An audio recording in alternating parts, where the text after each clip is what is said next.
হে মানুষ, তোমাদেরকে আমি একটা কথা বলে যাই, তোমরা যারা তোমাদের মা বাবাকে বৃদ্ধাশ্রমে রেখে আসছো, সেই সকল মা বাবার চোখের পানি তোমাদেরকে একদিন আবার বৃদ্ধাশ্রমে নিয়ে যাবে।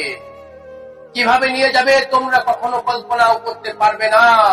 স্বয়ং সৃষ্টিকর্তা রব্বুল আলামিন তোমাদেরকে সেই রাস্তা তৈরি করে দিবে তোমাদের সন্তানের মাধ্যমে। আজকে আমি এই কথাটা বলে গেলাম, তোমরা সাদা কাগজে লিখে রাখো, তোমাদের কাছে পরিণতি অবশ্যই আসবে। যদি বৃদ্ধাশ্রমে নাও যেয়ে থাকো, তোমাদেরকে তোমাদের সন্তানরা একা ঘরে ফেলে চলে যাবে তাদের সুখের জন্য। ভিডিওটা প্রচুর পরিমাণ শেয়ার করেন প্রত্যেকটা মা বাবার সন্তানকে বোঝানোর জন্য। আল্লাহর বান্দারা, তোমাদের কাছে এখনো সময় আছে, মা বাবাকে শ্রদ্ধা করো, মা বাবাকে সম্মান করো, তাহলে তোমরা আল্লাহর পক্ষ থেকে সম্মানিত ব্যক্তি হবে ইনশাআল্লাহ তাআলা। ভিডিওটা বেশি পরিমাণ শেয়ার চাই বন্ধুরা। আল্লাহ।